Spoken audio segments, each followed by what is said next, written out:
Bien national qu'international. Et comme vous le savez, mesdames et messieurs, nous sommes toujours ici en plateau avec des confrères avec qui nous allons essayer de passer au crible les sujets qui vont retenir notre attention ou qui ont marqué la semaine.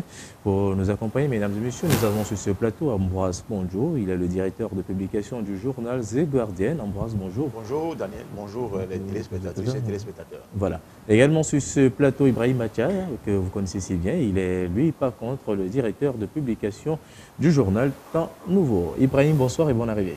Bonsoir Daniel, bonsoir à tous ceux qui nous suivent en ce moment. Voilà, les présentations ainsi terminées. Nous allons, mesdames et messieurs, aborder le tout premier sujet qui est relatif à la pénurie, au problème de ciment au Togo. Notre marché a été ouvert il y a quelques mois de cela aux Nigériens, aux grands exploitants nigériens Dangote. Le sujet ne fait pratiquement pas l'unanimité au Togo parce que la presse en a fait son chaud gras, comme vous avez peut-être eu à l'écouter sur différents médias. Ce soir, nous allons peut-être nous apaisantir un tout petit peu sur la question avec nos invités. Ambroise, le sujet continue de faire couler beaucoup d'encre et des salives. Beaucoup de personnes ne sont pas d'accord sur cette démarche d'ouvrir notre marché, par exemple, au Nigeria. Oui, nous, dans The Guardian, on en a fait cas d'ailleurs sur cette violation de la loi sur la concurrence. Parce qu'on s'est dit que les opérateurs économiques sont libres de créer des entreprises ici au Togo et de vendre des produits aux consommateurs togolais, qui sont des citoyens. Mais au même moment, ils doivent respecter la loi de la concurrence. Nous sommes dans un État libéral et que tout le monde est libre de créer, de proposer des produits aux Togolais. Mais au même moment, on ne peut pas comprendre que concernant tel ou tel produit, les gens se soient arrangés pour amener d'autres opérateurs à se conformer à leur prix. Je crois que c'est ce qui s'est passé avec le ciment Dangote qui est arrivé chez nous. Voilà. Dangote a rencontré Faure Gnassingbé au Nigeria quand le président était en visite dans ce pays. Et je crois que c'est en ce moment, il y a eu ce deal-là d'aider les Togolais à construire des logements. Donc, construire des logements à travers quoi? À travers des produits à bon prix, le ciment. Dangote exporte son ciment dans plusieurs pays africains. Plus de 15 pays africains. Donc, le Togo n'est pas le seul pays à bénéficier de ciment Dangote à bon prix. Le Mali fabrique des ciments et le ciment est vendu, le paquet est vendu à 2500 francs. Allez vérifier. Pas plus de 3000 francs. Au Togo, nous avons 3 cimenteries pratiquement. Le prix est très élevé. Et Ouassem, Fortia et Simtogo se sont arrangés pour maintenir le prix à 80-81 000. Ce qui d'abord est une aberration. La tonne? La tonne, Voilà. ce qui d'abord est une aberration commerciale. Parce qu'on ne peut pas avoir 3 opérateurs et que tous les 3 soient au même prix. Ce n'est pas normal. Mais là, quand un 3e opérateur arrive pour casser le prix, c'est vrai qu'il y a eu la baisse des coûts au niveau du grand géant nigérian, ce qui fait que certains produits sortent rapidement et avec facilité, qui profitent à d'autres pays qui ne sont pas dans leur zone. 66 000 francs, c'est ce que Dangote propose de déverser son ciment sur le marché togolais. Mais de quoi ravir et donner de la joie aux Togolais? Parce qu'il n'y a même pas de logements sociaux, comme on en a au Ghana et au Nigeria et en Côte d'Ivoire. Les Togolais se démerdent. Vous faites un prêt. 10 ans, vous remboursez le prêt. Pour acheter un lopin de terre. Vous faites un autre prêt pour 10 ans, pour maintenant construire. Et les 5 autres années, je ne sais pas ce que vous allez avant de mourir. Voilà, effectivement. Les Togolais ont besoin de ce ciment-là. Ce qui est étonnant. Laisse-moi continuer. Non, on va aller quand même à tour de rôle. C'est un sujet sensible. Ce qui est étonnant, il n'y a aucune sensibilité dans ce sujet. Ce qui est étonnant, c'est qu'à l'Assemblée nationale, quand la ministre du Commerce a été interpellée, la ministre semble avaliser ce que ces opérateurs-là sont en train de faire. Il y a une certaine homologation au niveau du prix. Vous parlez des opérateurs nationaux? Oui, voilà. Il y a une homologation au niveau des prix, donc ils ne voient en quoi, ils ne voient pas pourquoi Dangote ne se conformera pas au prix que les autres ont fixé. On en reviendra. Alors que nous sommes dans un mandat social de Faure Gnassingbé. Voilà, effectivement. Faure Gnassingbé est venu au pouvoir en 2005. Il est dans son 3e mandat, décrété mandat social. Voilà. Au-delà de la pression fiscale qui est exercée sur les opérateurs économiques qui fuient vers le Bénin et autres, on a encore le prix du ciment qui a augmenté. Comment voulez-vous que les Togolais s'en sortent avec déjà cette grande misère Voilà. et cette pauvreté que nous vivons. Voilà, on va pas tout Il y a dire. un paradoxe. On va pas tout dire dans la première phrase, la première question. On va quand même revenir puisque le sujet est assez dense. On va revenir quand même sur certains aspects de la chose. Ibrahim, il faut quand même préserver le protectionnisme. Hein. Est-ce qu'il faut forcément ouvrir nos frontières à d'autres opérateurs, même si celui-là propose son produit à bas prix? Le protectionnisme, oui, je suis d'accord avec ça. Mais le problème dans ce qui se passe avec le ciment est que le ciment, comme vous le savez, c'est en tout cas c'est un produit de grande nécessité parce que nous en avons besoin pour construire le pays. Nous en avons besoin aussi pour que les citoyens aussi puissent trouver un abri. Vous savez que le Togolais est beaucoup plus tourné vers la construction d'un abri où il va aller se loger. Qui n'est pas la mode sous d'autres cieux, où on pense plutôt aller vers des alternatives comme les HLM, où on prend un appartement, on est là-bas à vie, et bon, on achète ça et c'est fini. Personne ne veut, à proprement parler, commencer par faire des lopins, aller acheter des briques et autres là, et construire sa propre maison. Donc, ce qui voudrait dire que le Togolais, par nature, c'est quelqu'un qui aime quand même construire sa propre hutte. Et donc, comme c'est le cas au Togo, que les situations sont devenues difficiles, surtout que nous avons 3 cimenteries, comme le disait mon confrère Ambroise, mais le ciment était rare dans notre pays. Il y avait 3 cimenteries, mais le ciment était rare. Et il y avait eu même de la spéculation sur le ciment. Le ciment, il fallait débourser plus de 100 et quelques mille pour pouvoir avoir la tonne. Or, le prix normal, c'était 80 000. Ben, je ne sais pas s'il y avait eu une rétention artificielle ou bien c'est ces cimenteries-là même qui ont créé cette inflation dans notre pays. Et donc, Dieu aidant, il y a eu un voisin, même si il est encore un peu loin de nous, il veut parler de Dangote, qui est dans le Nigeria, Dangote, qui a amené son ciment. C'est un géant de la cimenterie en Afrique occidentale. Donc lorsqu'il a trouvé qu'au Togo, il y a souvent pénurie de ciment et que le ciment n'est pas accessible aux citoyens, et bien, il a jugé bon venir vers ce marché. Donc lorsqu'il est arrivé, je pense qu'au niveau du commerce extérieur, il a eu à faire les formalités qu'il faut. Et donc, lorsqu'il amène son produit, c'est lui-même qui doit fixer son prix. Parce que par rapport à la fabrication, au transport et tout ça, là, lui voudrait vendre ça à 66 000. Je ne vois pas ce qui dérange les Togolais. Voilà. Je ne sais pas ce qui dérange les Togolais. Voilà. Et lorsque nous avons approché certaines personnes, certains spécialistes du ministère du Commerce, on nous parle du phénomène dumping. Le phénomène dumping, ce n'est pas de cette façon qu'on l'explique. Le phénomène dumping, c'est quand le même produit est venu dans le pays, je veux parler du même produit et de la même marque. Voilà. C'est très important.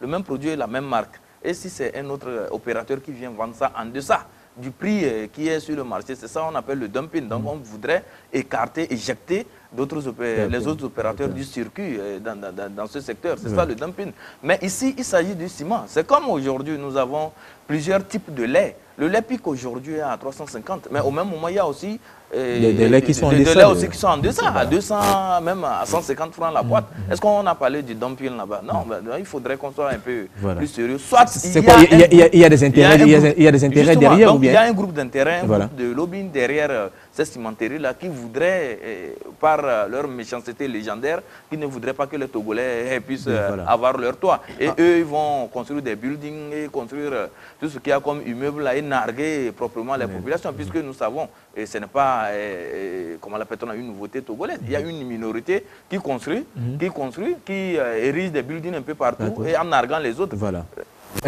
Ambroise, un argument que vous partagez, est-ce qu'il y a un lobbying derrière cette histoire du ciment? Il y a un lobby? Je crois même qu'il y a plus que ça, qu'il y a une mafia. Il peut y avoir une mafia derrière, parce que de la manière dont j'apprécie le coup, comment vous l'appelez, que mon ami vient de faire à certaines de nos autorités. Parce qu'il y a l'impression aussi que les gens ne comprennent pas certains mots. Voilà. Quand on parle, j'ai suivi la ministre parlait de dumping dans cette histoire. Et j'ai l'impression qu'il y a un problème de terminologie par rapport à ce mot long de dumping. Mais lui, il a bien fait, il doit être un professeur au Harvard. Parce que je dis, quand on parle de dumping, c'est ce qu'il vient d'expliquer. Ici, c'est le même produit, mais qui émane de différents fournisseurs. Ça vient de différents fournisseurs. Et lui, il propose Parce que sa marque est différente. Il propose à un prix abordable. Parce que nous sommes sur un terrain de la concurrence. Mais au Togo, j'ai l'impression que les fournisseurs s'entendent pour noyer le consommateur. Ça, c'est toujours comme ça. Quand vous allez dans les opérateurs, dans les sociétés de téléphonie, c'est la même chose. J'ai l'impression qu'ils s'entendent. À quelques encablures près, certains proposent certains produits et d'autres viennent après pour les dribbler et ainsi de suite. Donc il n'y a pas cette véritable loi de concurrence qui est appliquée, qui est visible au Togo. Moi, ce qui me préoccupe, c'est ce mandat social du président Faure Gnassingbé. Faure Gnassingbé a peut-être la volonté de faire de ce mandat un véritable mandat social. Je vous dis que c'est le contraire que nous vivons actuellement. Allez au port, allez voir, approchez certains directeurs de société. Ils vont vous dire ce qu'ils vivent dans la mer de l'OTR.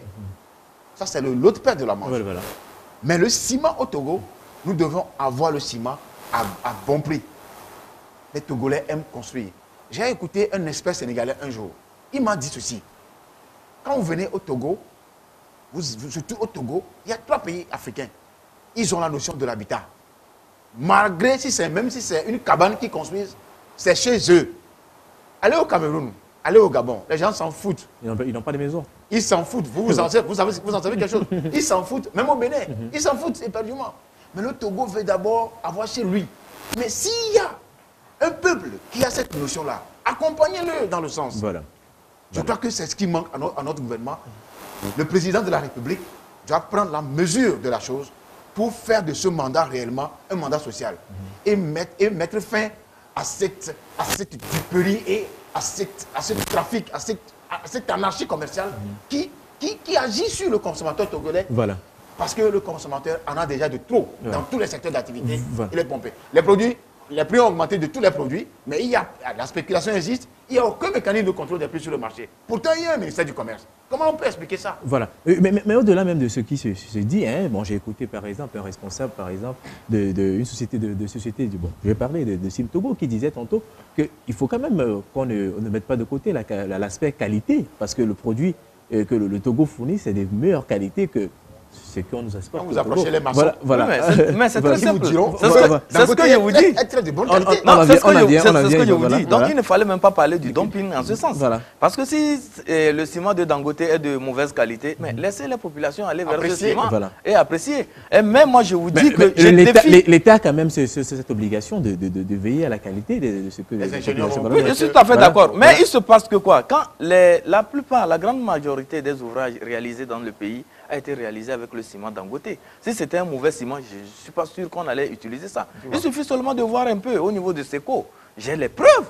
Mais les titans de Dangote viennent déverser les ciments Dangote là-bas. Ça voudrait dire que c'est un ciment de qualité. Je connais bien les ingénieurs, leur rigueur au niveau de Seco. Si c'était un ciment de qualité douteuse, je ne suis pas sûr que cette entreprise-là allait utiliser ce ciment-là et réaliser des ouvrages ici. Et en dehors de ça aussi, il faudrait que ce soit clair. Lorsque vous prenez Wassem, dans le fameux dossier Panama Papers, ben vous avez vu les actionnaires qui étaient autour de Wassem. Donc il va de soi que ces gens-là, pour protéger leurs intérêts, mettre en branle leur méchanceté légendaire là, ou bien congénitale, pour maintenir la population dans la paupérisation, dans la pauvreté. Donc, parce que quand il y a une maison... Là, c'est plus le parti au pouvoir qui est responsable. Non, on ne parle pas, on ne parle pas du parti au pouvoir. On parle de cette mafia dont parlait mon camarade et ami Ambroise Kondjo, qui veut maintenir les populations togolaises dans la paupérisation. Le chef de l'État parlait de quoi? D'un mandat social. Et qu'est-ce qui a été mis dans cette terminologie? Ils ont parlé de l'allègement des souffrances des Togolais, le bien-être des Togolais. Et quand on parle du bien-être des Togolais, il y a aussi l'habitat, le cadre de vie est important. Un Togolais qui a sa hutte ou bien son poulailler, comme le disait un officier supérieur, je pense que ce Togolais se sent à l'aise parce qu'il ne subit plus les traumatismes des locataires et autres, des propriétaires de maisons et autres. C'est très indispensable. Là aussi, le Togolais là, va se sentir à l'aise. Donc ça allège aussi les souffrances à ce Togolais et ça réduit progressivement la pauvreté. Donc quand on veut lutter contre la pauvreté, on cherche les mécanismes, on cherche les moyens pour que les choses soient accessibles aux populations. Maintenant, voilà un ciment qui arrive, un ciment moins cher, et on refuse, on voudrait arrimer le prix de ce ciment-là sur le prix qu'on pratique dans le pays. Ce n'est pas du tout bon. Un gouvernement à mon avis, intelligent, devait plutôt chercher des produits moins chers pour sa population. Moi, à mon avis, je pense que c'est ce qu'on devait faire. Voilà, même là, je vais revenir sur l'aspect de qualité. Ambroise, vous remettiez en cause cet aspect de qualité. Non, c'est des arguments qui ne tiennent pas sur pied. C'est des arguties que les autres sociétés qui détenaient le monopole sur le marché ont voulu juste envoyer pour se libérer de ce cimentier de Dangote. Malheureusement, c'est un puissant, c'est un milliardaire. Il n'a pas son ciment qu'au Togo, il a son ciment partout. Et que ce ciment qui est accepté partout. Il peut se passer du marché togolais. Il ne peut même pas se passer. Ce n'est pas le Togo qui va refuser le ciment Dangote. Parce que Dangote n'est pas seulement dans la cimenterie, il est dans tout. Dans l'agro-industrie, dans l'agroalimentaire, il est dans les télécommunications. Donc c'est un puissant. Un puissant qui arrive, vous ferez le chemin. Est-ce qu'il est puissant par rapport à un État? Mais écoutez, avec une population de 180 millions d'habitants, il y a la consommation au Nigeria. L'État togolais est souverain, il est souverain. Laisse-moi dire, la consommation est très abondante au Nigeria. Quand il y a une consommation abondante dans un pays, ça veut dire que la croissance monte en flèche. À part les produits de pétrole qui ne marchent pas au Nigeria, il y a une grande consommation. Donc, quelqu'un qui vit dans un pays de consommation, il est toujours milliardaire, il sera toujours milliardaire et il est influent dans d'autres pays. C'est ce qu'il fait aujourd'hui. Et il ne veut même pas prendre du terrain. Son problème, c'est d'aider les Africains. S'il y a au Togo quelqu'un comme ça, au Togo, vous ne verrez un milliardaire. Ils sont tous cachés. Non seulement ils sont cachés, ils sont fondus dans le parti qui est au pouvoir. C'est ça le grave au Togo. Non, disons simplement qu'ils ne savent pas entreprendre. C'est tout. Parce que la peur d'entreprendre au Togo, c'est d'être déniché et d'être mis au carreau parce que vous pouvez avoir l'ambition de devenir président. Non, ils ne savent pas entreprendre. C'est ça. Ils ne savent pas entreprendre. Mais où sont maintenant les associations de consommateurs dans tout ce Non, ils ont fait ça. Ils sont montés au créneau. La RCT, la ATC, l'ATC est même revenue sur cette histoire de la CAN 2013. Donc, on ne connaît toujours pas les comptes, on n'a toujours pas les comptes. Je crois que les associations de consommateurs se sont réveillées de leur tombe et ils ont commencé par bouger parce que, entre-temps, il y a 5 ans, ce n'était pas ça. C'était... Mais on les accuse de bouffer à tous les râteliers, c'est-à-dire quand on prend... Vous savez, aucune disposition ne finance les associations pour accompagner le gouvernement. C'est encore grave, c'est ce qui est grave encore au Togo. Ces associations au Sénégal sont subventionnées. Subventionnées pour pouvoir dénicher des choses et informer le gouvernement. Au Togo, ce pays est bizarre. Au Togo, on a l'impression que quand on va donner cet argent-là, il va encore nous gêner. Mais ils vont vous aider à faire développer le pays. Pourquoi ils n'ont pas cette civilité, ils n'ont pas cette conception de la chose, du développement? Vous voulez vous développer, vous faites le contraire. Ça ne peut pas marcher. Ça ne peut pas marcher. Réaction Ibrahim, on va quand même il faut financer les associations de consommateurs, les associations de défense de l'environnement, pour vous aider à développer ce pays. Vous n'avez plus la parole. Non, moi je vois qu'au niveau de l'État togolais, on doit revoir un peu les mécanismes par rapport au prix. Parce qu'actuellement, nous parlons de la vie chère au Togo. On doit multiplier des mécanismes pour que les produits soient accessibles aux gens. Quand on parle des produits de première nécessité. Aujourd'hui, avec la pression fiscale et les anomalies à l'OTR, vous voyez que le prix du sucre a flambé, le sucre de l'huile, le prix de l'huile, il y a beaucoup de choses, même le savon, tout ça là, mais ce n'est plus accessible aux Togolais. Et même les petites dames, les dames qui essaient aussi d'entreprendre en vendant les sucres en morceaux, bien en tachant et autres, là, n'arrivent plus parce que le sac du sucre, le prix a flambé, elle ne peut plus aller acheter.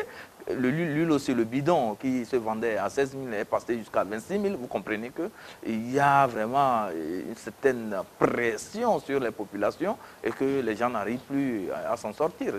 C'est dommage parce que ça aussi, ça contribue à aggraver la pauvreté dans le pays. Quand on parle de la misère, ne voyez pas tout de suite l'habillement et autres, c'est le bien-être. Est-ce que les gens mangent bien dans le pays? Est-ce que les gens arrivent à se nourrir comme il se doit, selon les réglementations au niveau de l'UNICEF, au niveau de la FAO? Est-ce que les gens arrivent à manger à leur faim? Voilà le problème. Donc, je pense que le gouvernement doit prendre à bras le corps ces problèmes et voir comment alléger la souffrance aux Togolais. Parlons du ciment. Il faudrait négocier avec Dangote. Si M. Dangote a pu rencontrer le chef de l'État lors de la visite du chef de l'État au Nigeria, j'ose croire que c'était pour le bonheur des Togolais. Mais actuellement, avec ce ciment qui est arrivé et tout le monde est content, tout le monde est soulagé, le prix devient vraiment le prix pratiqué par les cimenteries traditionnelles que nous avons dans notre pays, on se demande si cette rencontre avec le chef de l'État qu'on avait qualifié de bénéfique pour les Togolais, ça mérite d'être qualifié aussi de bénéfique à proprement parler. Oui, mais est-ce que cette ouverture du marché togolais, c'est-à-dire je vais parler du marché du ciment, hein, cette ouverture du marché togolais n'a rien que des aspects positifs, comme vous avez énuméré tantôt? Est-ce qu'il y a des aspects positifs? On parle du prix qui est abordable à toutes les bourses. Est-ce que c'est juste un aspect positif? C'est le seul aspect? Oui, il peut y avoir aussi des aspects négatifs. De toutes les façons, tout État libéral qui ouvre son marché aux opérateurs a toujours le revers de la médaille. Parce que de la même manière, vous aurez des produits illicites qui viendront sans contrôle. La porosité des frontières fait que des fois, quand l'État est libéral et qu'il y a un manque de contrôle sur les produits, il y a d'autres produits concurrentiels qui inondent le marché. Il y avait les conséquences que vous en savez, surtout sur les produits de consommation immédiate. Voilà. Pas de consommation industrielle, mais de consommation agroalimentaire. Voilà. C'est ça qui crée le danger. Actuellement, nous sommes à l'approche des fêtes de fin d'année. Vous allez voir des tonnes de produits Banjo qui vont se déverser sur le marché. Et sur la question du lait, nous, on va revenir sur cette question-là. Parce qu'il y a quelque chose qui cloche quelque part que nous cherchons à découvrir. À sortir pour éclairer l'opinion. C'est-à-dire vous parlez de l'affaire Lépic. Pas contrairement à ce que nos confrères ont sorti. De l'affaire Lépic? Oui.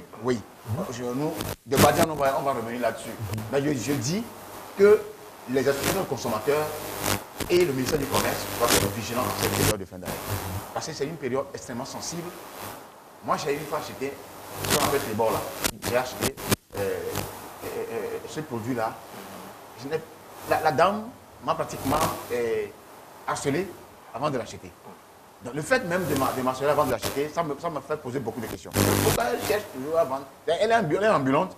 Au niveau des élèves, elle veut vendre à tout le monde. C'est quoi Tribord? Un bonbon. C'est un bonbon avec des mains. Voilà. Donc quand j'ai acheté, j'ai compris qu'il y a trop, il y a trop de sucre. C'est gluant. C'est gluant. Ça ne doit pas être gluant. Voilà. Ça veut dire que c'est resté longtemps dans le magasin et peut-être c'est périmé. On est en train de vendre. Mais c'est pareil avec les chewing-gums et bien d'autres produits. Justement. Voilà. Avec des bonbons. Donc je crois que... Même avec les biscuits, ce ne sont pas des cas isolés. Il y a plein de produits au marché. Les spaghettis, tout ça là, il peut y en avoir. Je n'ai pas de preuves, mais il peut y en avoir. Non, il y en a. Le ministère du Commerce en manque énormément d'argent de contrôle. J'en ai déjà eu écho de cela. Même des véhicules, les gens vont sur le terrain avec leur propre véhicule. Mais des milliards qui font des tas de choses. Ils font quoi avec cet argent Si vous pensez à la survie des populations que vous gouvernez, est-ce qu'il vous manque quelque chose d'investir dans ce qui est essentiel? Moi, j'ai eu à investiguer dans ce domaine. Il n'y a pas de véhicule. Les gens vont sur le terrain avec leur propre véhicule. Les agents sont peu nombreux. Au même moment, quand les agents sont sur le terrain, ils sont même tentés d'être corrompus. C'est des réalités. Donc, il faut que le gouvernement, surtout la ministre du Commerce, prenne la mesure du sérieux du problème pour pouvoir faire quelque chose surtout en cette période de fin d'année. Nous sensibilisons tous les citoyens à être extrêmement vigilants vis-à-vis des produits qu'on leur présentera. Il faut toujours lire les dates sur les produits. Les gens vont jusqu'à falsifier le label, c'est le label, les dates. Les dates et autres, là, oui. On en a arrêté, il y a des dossiers qu'on n'a pas fini d'investiguer, donc on n'a pas publié. Des gens ont changé des dates sur les produits périmés pour les actualiser et les réactualiser pour pouvoir les écouler. Donc le ministère doit veiller à cela. Aujourd'hui, les parents aussi doivent sensibiliser leurs enfants à ne pas acheter n'importe quoi sur le marché, y compris les habits même. Les produits, moi j'ai une fois acheté une chaussure. Après 2 mois, la chaussure a commencé par se décomposer. Voilà. Ça veut dire que c'est resté dans le canton, dans la chaleur pendant longtemps, et on veut écouler ça. Ils ne m'ont pas vendu ça. Moi, c'est ce qui est grave. Comme ils m'ont vu, ils ont vendu très cher. Voilà. Et j'ai compris que c'est un produit périmé. Donc, tous les produits sont sensibles et peuvent être victimes de cette histoire-là. Donc, moi, j'en appelle aux actions de consommateurs qui se démettent par leurs propres moyens à faire ce travail-là. Voilà. Que le gouvernement prenne conscience de les accompagner pour aider les consommateurs à se libérer de ces produits qui risquent de nous tuer un bon matin. Voilà. Et Ibrahim, le mandat social, on va revenir peut-être un peu sur ça. Hein, le mandat social du président, c'était qu'un mot, un vain mot ou bien? Non, ce n'est pas un vain mot. Quand vous voyez un peu les actions au niveau du gouvernement, c'est qu'on sent cette volonté de la part de M. Faure Gnassingbé d'alléger la souffrance de ses concitoyens. J'en veux pour preuve les millions et les paquets de milliards qu'on déverse au niveau du développement à la base pour initier des programmes au bénéfice des populations. Lorsqu'on dit qu'il y a ce projet qui va alléger la souffrance des populations, le chef de l'État n'hésite pas. Il n'hésite pas sur les moyens, il sort les moyens pour que cela puisse profiter véritablement aux populations. Vous avez vu aussi le programme, le PUDC, qui a été initié par le chef de l'État, parce qu'à un moment donné, il a compris qu'il y avait encore des manquements malgré toute la propagande qu'on faisait autour du développement à la base, des actions du développement à la base. Il fallait quand même quelque chose de concret. Il a encore mis des moyens là-bas en partenariat avec le partenaire traditionnel, je peux parler du PNUD. Non seulement ça aussi, quand vous prenez un peu au niveau de certains départements ministériels, il y a des actions ponctuelles du chef de l'État pour pouvoir amener les Togolais à se sentir à l'aise. Mais le problème qui se pose, c'est quoi? C'est l'exécution qui pêche. C'est au niveau de l'exécution que ça pêche. Sinon, la volonté du chef de l'État de faire de ce mandat un mandat social, mais elle est très patente et nous voyons cela, nous remarquons cela. Mais c'est au niveau de l'exécution que le problème se pose. Et dans ce cas précis, qu'est-ce qu'il faut faire? Moi, je pense que c'est la maîtrise de la corruption qu'il faut maintenant. Il faudrait que l'État aille vers des méthodes et des mécanismes pour pouvoir décourager la corruption et aussi qu'il y ait un mécanisme aussi efficace de contrôle. Parce que quand vous déversez de l'argent, vous ne contrôlez pas, il va de soi que ceux qui en disposent de ces moyens-là ne vont pas les utiliser comme il se doit. Moi, je veux prendre un exemple très, très terre à terre. C'est celui du développement à la base. Chaque année, on nous dit qu'il y a 10 milliards qu'on déverse au niveau du développement à la base.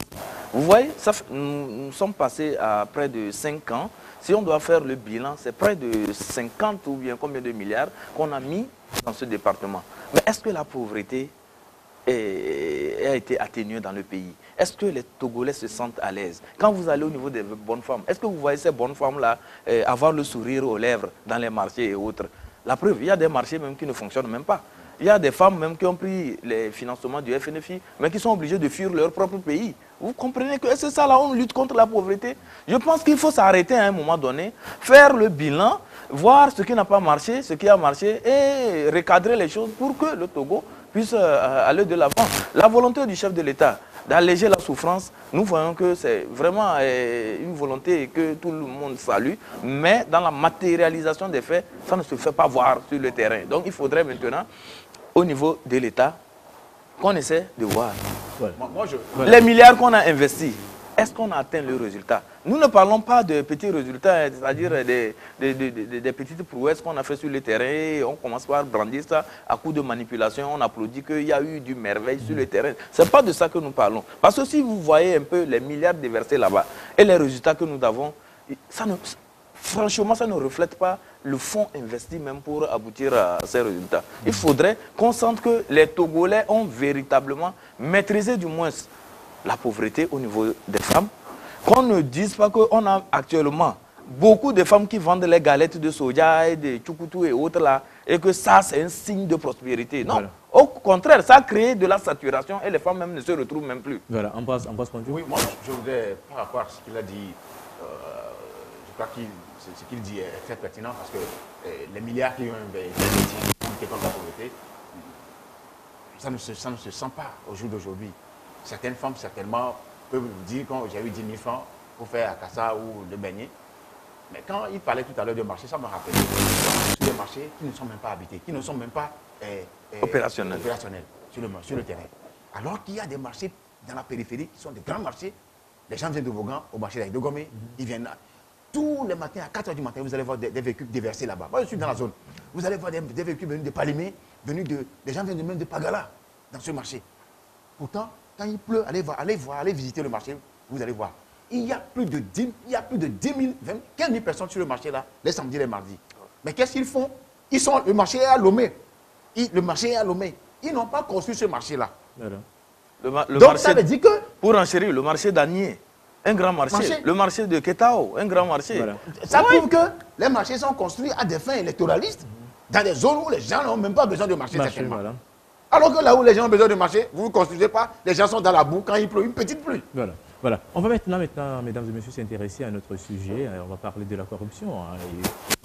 On a appris que le Togo a gagné 2 points. Ça veut dire que le Togo est en train d'améliorer ses dispositifs en matière de lutte contre la corruption. Ibrahim Acha, c'est quand même une bonne nouvelle. Oui, c'est une bonne nouvelle parce que c'est l'équipe de Millennium Challenge en Côte au Togo qui a informé, en tout cas le public et toute la population togolaise, que le Togo a validé 2 indicateurs au niveau du programme Millennium Challenge en Côte. Donc aujourd'hui, le Togo est éligible au programme Compact qui va nous rapporter beaucoup de dollars, c'est en termes de centaines de millions de dollars. Et je pense que cette manne qui va arriver va servir véritablement à lutter contre la pauvreté dans le pays. Vous savez, le Millennium Challenge en Compte, c'est un programme du gouvernement américain. C'est en sorte l'aide au développement. Mais sauf qu'ici, on encourage les pays qui sont dévoués dans la bonne gouvernance, dans l'investissement dans le capital humain et surtout dans la finance inclusive. Et il s'agit de voir les pays qui font des efforts dans la lutte contre la corruption, dans la création de la richesse dans le pays et surtout dans l'investissement dans l'humain. Quand on parle de l'investissement dans l'humain, il faut voir le côté sanitaire aussi, le côté lutte contre la pauvreté. Donc il y a beaucoup de paramètres qui entrent en ligne de compte pour que le pays qui est éligible puisse être véritablement accepté au niveau de ce programme. Donc en 2014, le Togo avait commencé ce processus.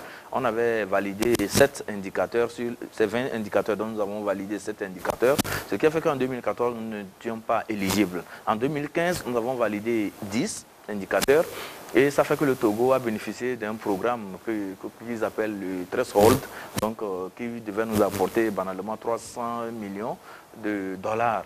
Donc en 2015, le Togo a bénéficié de ça. Cette année, en 2016, on dit que le Togo a gagné 2 points. Donc, ce qui voudrait dire qu'on a encore validé 2 indicateurs. Donc ça fait 12 sur 20 qu'on a validé. Donc si on maintient le cap jusqu'à la fin de l'année, on peut être éligible au programme Compact. Et cela va nous apporter encore plus de devises. Mais là, c'est très bien, c'est une très bonne information. Moi, mon inquiétude se pose à quel niveau? C'est au niveau de la maîtrise de la corruption. On nous dit que nous avons maîtrisé la corruption au Togo. C'est bien beau. Sur le papier, oui. Parce que quand vous prenez le nouveau code pénal, il y a des dispositions contre la corruption dedans. Quand vous prenez aussi la loi votée au niveau du Parlement par rapport à la haute autorité de lutte contre la corruption et des infractions assimilées, le Togo a des mécanismes maintenant pour pouvoir lutter contre la corruption. Bon, ça c'est sur le papier. Mais dans le concret, il y a des scandales. Il y a des scandales que nous voyons mais qui ne sont pas élucidés. Prenez un peu le cas des comptes de la CAN. C'est sur un petit fonds de 2 milliards. Mais le Togo n'est pas arrivé à faire la lumière sur ça. Est-ce qu'on a maîtrisé la corruption, ça? Or, nous savons qu'il y a beaucoup de choses qui se disent par rapport à la gestion de ces fonds. Est-ce qu'on a pu maîtriser la corruption? Moi, je pense qu'il faudrait aussi que le Togo passe de la parole aux actes.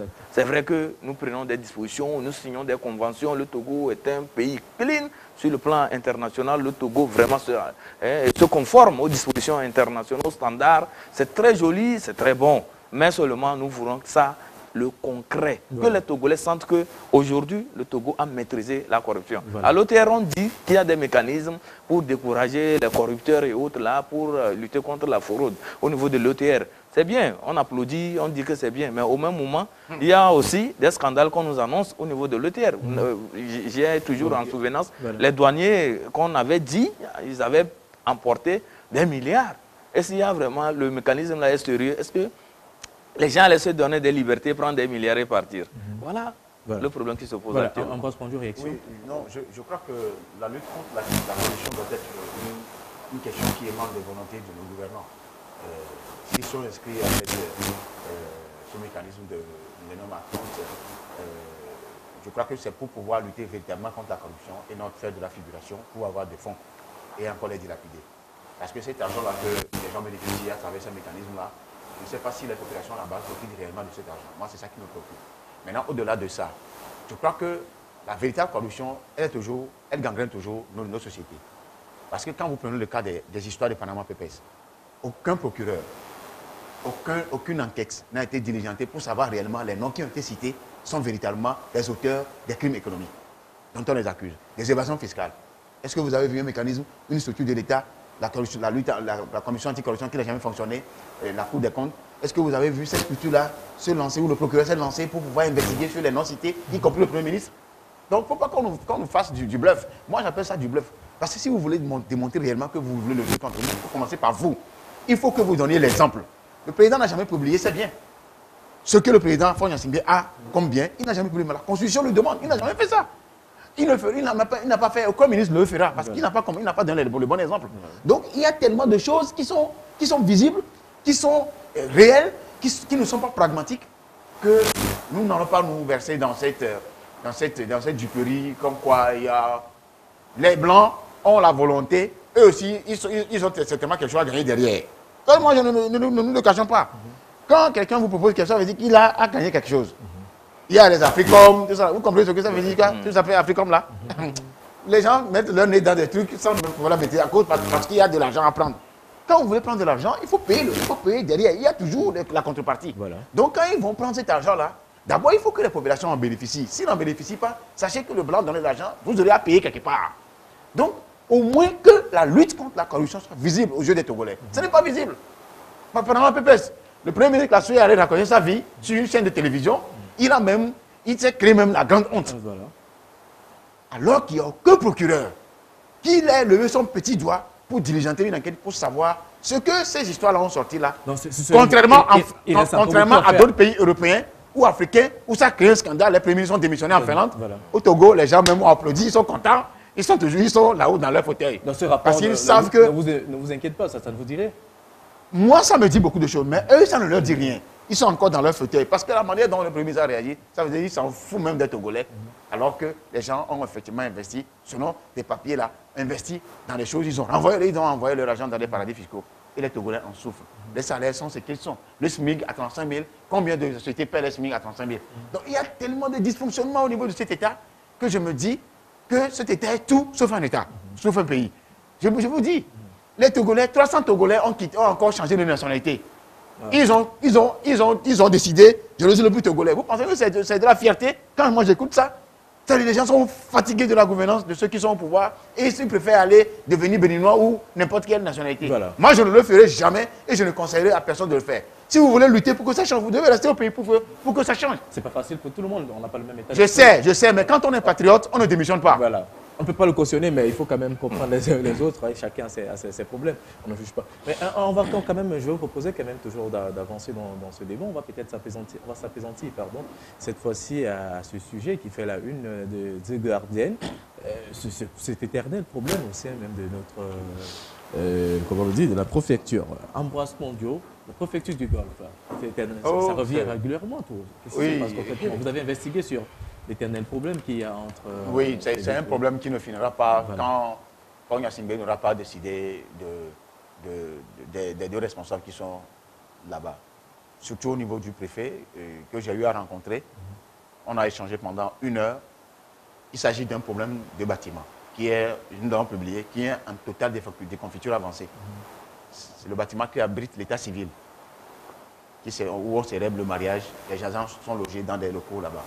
Le bâtiment est en délabrement très avancé. Et en 2013, la délégation spéciale, puisqu'il s'agit de lui, qui a la prérogative de recruter, de gérer, a décidé de reloger les gens, de faire sortir les gens, de peur que ça peut tomber à tout moment. Quand vous voyez, il y a des fissures partout.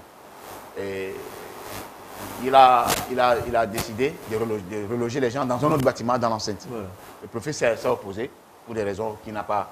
Même quand on lui a posé la question, j'étais allé chez lui dans son bureau, il dit pourquoi il veut reloger les gens, il veut reloger les gens. Bon, la délégation spéciale a envoyé un courrier au ministre pour l'informer. Ils ont envoyé quelqu'un qui est venu expertiser pour voir réellement que les choses, ça ne va pas. Et il a donné son OK pour que les gens poussent. Puisqu'il a refusé qu'on reloge les gens dans l'enceinte, d'aller ailleurs. Alors qu'au même moment, en 2015, la délégation a construit un bâtiment, l'état civil même, au niveau de Total à Idogome. Donc quand cela a été fait, maintenant il revient aux gens de rejoindre là-bas. Le préfet dit net, personne ne va bouger. Et si quelqu'un bouge de là-bas, il va faire un scandale. Bon, ce que beaucoup n'ont pas compris. Donc, alors qu'au même moment, ils ont déjà enlevé les climatiseurs pour que les gens... Quand vous allez là-bas, ceux qui travaillent là-bas, d'abord il y a une chaleur, puis il n'y a plus de climatiseurs. Ils ont installé les climatiseurs dans l'autre bâtiment et les gens sont obligés de se loger dans la salle de conférence, pratiquement à ciel ouvert là-bas pour travailler. Donc, nous, on a voulu un peu plus savoir, on est allé dans l'enceinte, poser des questions au cadre. Tout ce qu'ils ont dit n'arrange pas le préfet.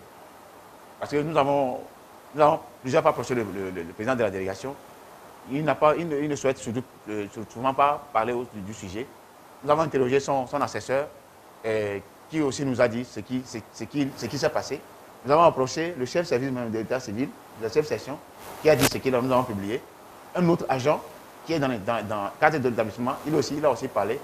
Et c'est le préfet qui ne s'en est pas sorti en termes de témoignage. Parce qu'ils n'ont pas compris pourquoi ils refusent que les gens partent. Et quand nous sommes allés chez lui, nous avons appelé le préfet, il a dit de venir. Nous, on a été chez lui, on a pris pendant 1 heure. En présence de son secrétaire général, son nouveau secrétaire, M. Diagbavi de Bénin, et de l'un de ses collaborateurs. On a échangé pendant 1 heure de temps. Je vous dis que le préfet n'a pas perdu de tout ça. Donc, c'est qui... Le préfet a dit des choses qui n'est pas bon pour un responsable administratif.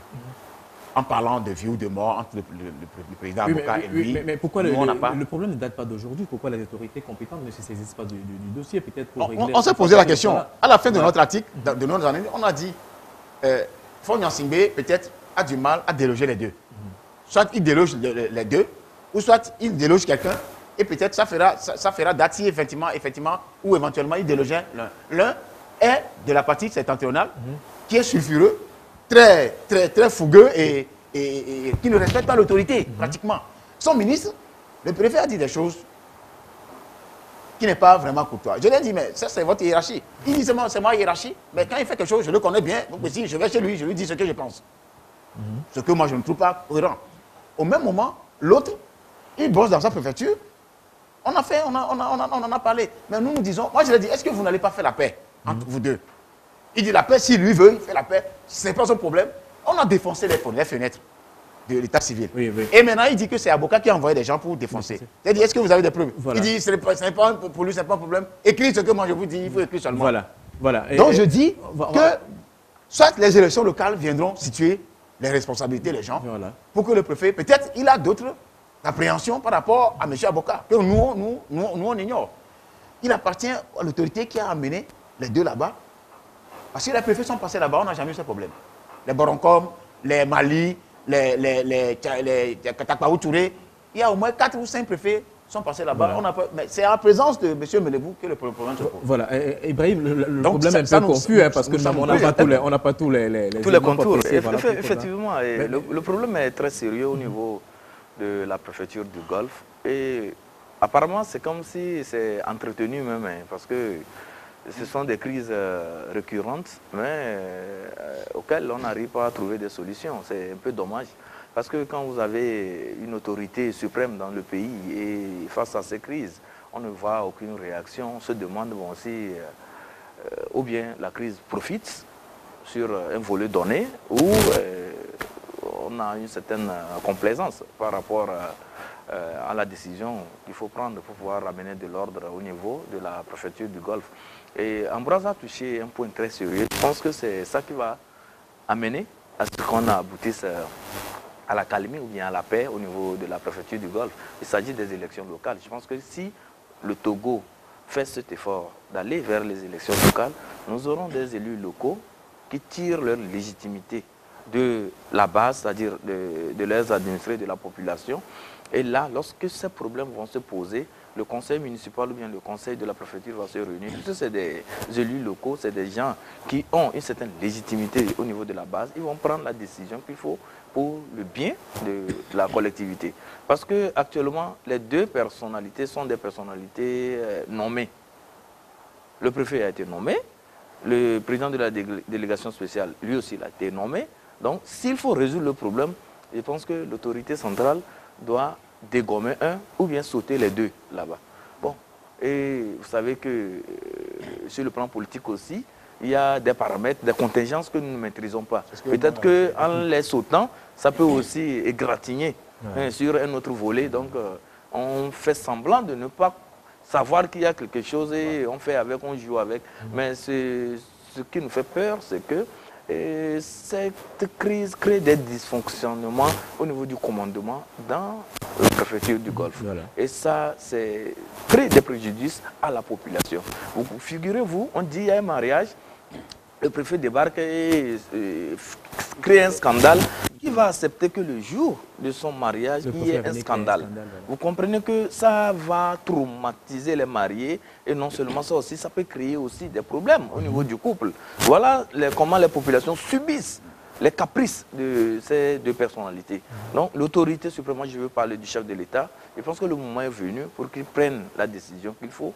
Il est le chef à bord, donc s'il décide que Abouka parte, Abouka va partir. S'il décide que Melebou parte, Melebou va partir. Mais ce qui est très intéressant aussi dans ceci, c'est que je vois que M. Melebou aussi doit à un moment donné comprendre que, bon, quand on a un collaborateur, même si c'est un collaborateur difficile, il faut savoir aussi comment aller, comment gérer, comment travailler, comment gérer la personne, et je pense que la paix va revenir. Abouka, par essence, quand vous le voyez, il n'est pas de nature belliqueuse, il n'est pas de nature aussi tonitruante, agressif. Donc, je pense qu'il fait aussi profil bas parce que dans plusieurs cas, nous ne l'avons pas senti sortir de ses gonds, réagir. Bon, il faudrait quand même que Melebou aussi sache, comprenne, ou bien, comprenne que j'ai quelqu'un qui n'est pas agressif, qui n'est pas chose. Et à chaque fois, c'est mon nom qui est mis en avant. Mais qu'est-ce qui ne va pas?